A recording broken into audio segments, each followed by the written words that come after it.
remember our golden rule, simplify before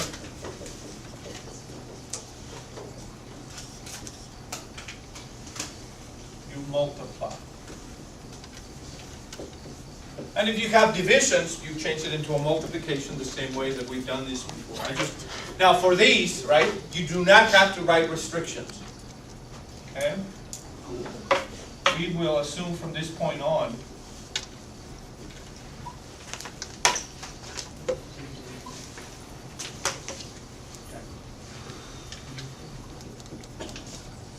that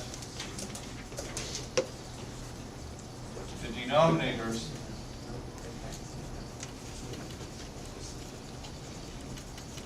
are not zero, are not equal to zero.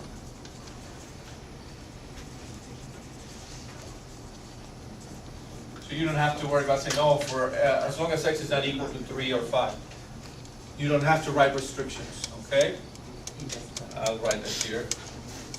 We do not need to write restrictions.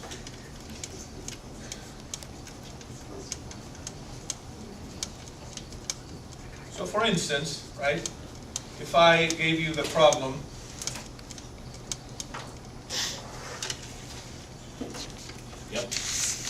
x squared plus 5x plus 6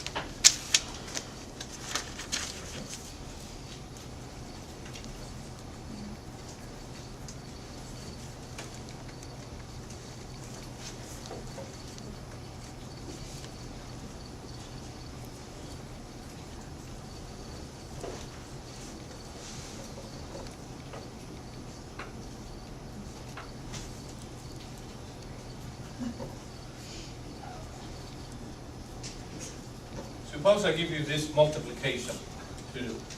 That's intimidating. Especially if you are used to, if you're the kind of student who, you know, if I give you a multiplication like this, you don't have to write this down. I just want to point something out to you. If I give you the problem 6 25ths times 5 nines. And you're the type of student who would say, 6 times 5 is 30, and 25 times 9 is 225. And then you go and reduce this here. That is going to be a nightmare for you if you try to do multiplication here this way, because now you're going to have to multiply polynomials that are going to give you very, very long expressions when you distribute, right? And then you're going to have to simplify polynomials that you won't know how to factor because they're too hard. So this is not the approach to take. What I'd much rather you do is if you have something like this, that you simplify the problems. Now, even though you can cross-cancel here the numbers, one way to think about it is, what are the factors of 6? The factors of 6 would be what? The prime factors. 2 times 3 is 6. What about 25? 5 is, it's just 5, and 9 is 3 times 3. Now that you see the problem written this way, 6, 25, 5, and 9, can you see any factors that you can cross out? A 5 with a 5 is gone. What else? 3 and a 3. With a 3, and that's it. So what's my final answer? 2 on the top, and on the bottom? 15. 5 times 3 is 15. That's exactly what you're going to do here, but you have some factoring to do.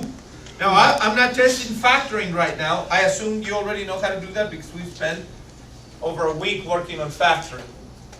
So with a little practice, you're going to do this on scratch paper now. I don't want you to do your boxes and X's here. There's too much going on. You have 4 factoring polynomials to do. That's why you would have, I mean, if anything, you'll have one of these on the test because this is time consuming. You're going to have to factor those polynomials. Now, I'm not going to do that step by step right here. I'm going to expect you to do the factoring. And when you factor this, you're going to end up with x plus 2 times x plus 3 for this one. This one right here is going to be x plus 4 times x plus 4. Now, I don't expect you to just know that that's the answer. I expect you to work it out on your scratch paper to do the x game or whatever method you use, but you're going to get these factorings correctly. Here you're going to get x plus 4 times x plus 5.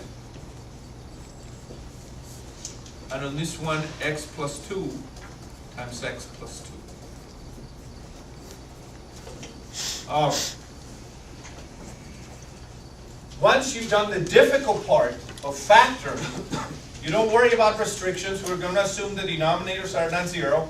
All you do is you look at all of the factors in the top, and you cancel any common factors that you see on the bottom. What will go away? X plus 4. Let's see, how about this x plus 2 right here? Can that go? Yes. We have one down here, sure. There's one on the top, one on the bottom. X plus 3, can we cancel that? No. There's no x plus 3 anywhere on the bottom. X plus 4? Yes. Yes. X plus 4 is gone right here.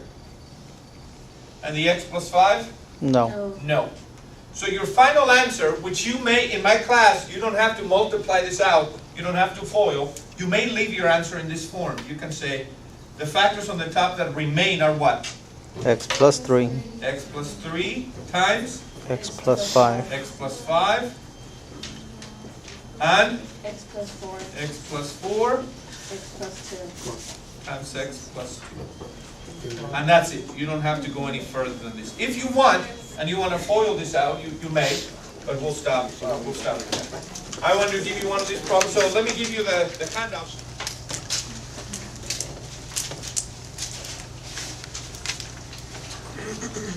Remember how yesterday I introduced this idea of doing that little challenge that I could compute some things faster than you can do in the calculator, and then I revealed that it was just a silly trick, right? There's a professor at Carnegie Mellon College. His name is March Benjamin, Dr. Benjamin. Now he's the real deal. He's a human calculator, and he has a couple of videos on YouTube. If you look him up, you'll be truly see an amazing computational genius. He's also a magician, and part of his act is just to do math, and it's very entertaining, believe it or not, to do mental math. But that's not what I was doing. I was just simplifying an expression before I gave it to you. So let's see.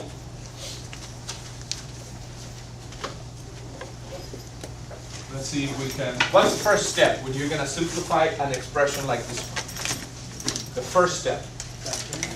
Factoring. You have to do factoring. Now, at this point of the game, I need to trust that you already know how to factor. So I'm going to do the factoring this time, but from this point on, I'm going to lead you to it, and I just expect you to give me the factor formula. So if you're using the box method, not the fastest way to factor, but one that always works. X squared negative 10. I'm looking for two binomials that when I multiply them will give me this answer. So I have my first term and my last term here. I need 3x to be divided into these two squares. Some x's will go here, some x's will go here. And the way I'm going to break it up is through the use of the x game. The product of the two numbers I'm looking for has to be the same as the product of the two coefficients here. 1 times negative 10 is negative 10. And the sum has to be this number right here. Two numbers that multiply together give me negative 10. There isn't a lot of them. There's 5 and 2. 5 and 2. Now 5 times 2 is positive 10. I need one of these to be negative. Negative 2? Negative 2. How come? How come you picked the 2? Because 3 is positive. The sum is positive, so you need your bigger number to be a positive number. That's the kind of logical thinking I want you to use when you're doing this problem. So this is 5x and negative 2x. Once you fill out your box, you now want to factor the common factors for each row and column. What do these guys have in common here? X. And these? Negative 2. Negative 2. What about this row? X. They have an x, Positive and 5. this one is a positive 5. So that means that this polynomial here is x minus 2 times x plus 5. You can check. In fact, I should have done that. X times x squared. X times negative 2, negative 2x, that worked. 5 times x is 5x, and 5 times negative 2, negative 10. Perfect. I get this polynomial. So over here, I write x minus 2 times x plus 5, and then you do this as an addition by saying a plus the opposite of b. In other words, subtracting a number is the same as adding the opposite of the number. And that's sort of the technique we're going to use when we have subtraction of fractions. Okay, the way that I'd like you to, the only thing I'd like you to do when you see a subtraction like this, for instance, minus x minus 3 over 8x minus 10. I'm going to teach you this technique that I don't know a better way of doing this. Don't try to do this in your head. It can be done. You know, some of you will say, can I just subtract here? And yes, but many of you are going to mess up the signs if you don't do what I'm about to show you. And that's this. When you get to a subtraction of rational expressions, pause and tell yourself, I'm going to rewrite the problem as an addition. Now, the first time I do it, I'm going to copy the problem again. From the second time on, I'm just going to make the change right here. But the way I'm going to rewrite the problem is like this.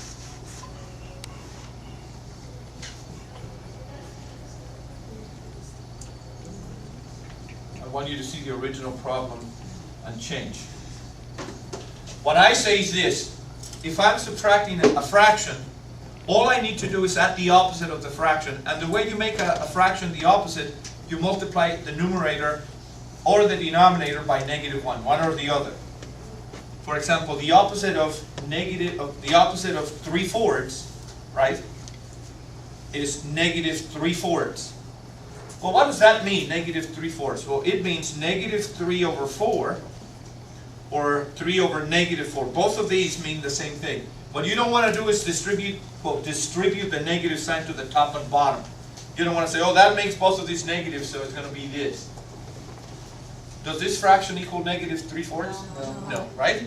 The negative goes to either the top or the bottom. Now, if it's up to you, do you want to change the denominator by multiplying by negative? No, because then you have different denominators and now you make the problem more difficult.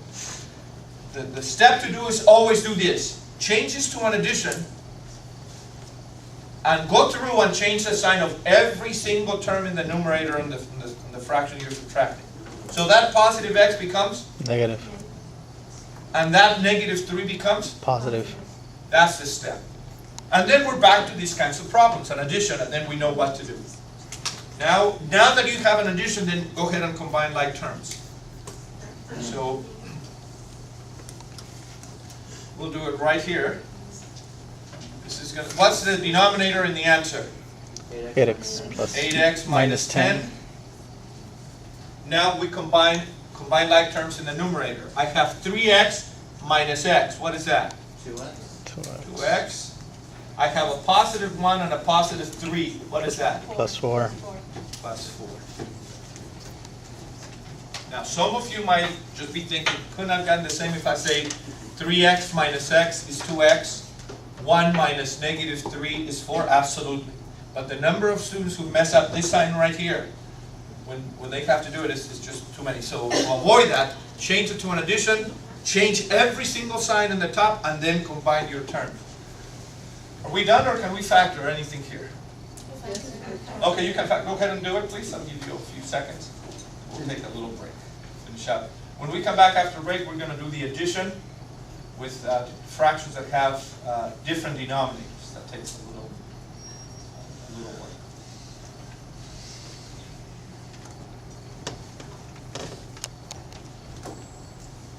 Common factor? 2. 2 on the top. Okay.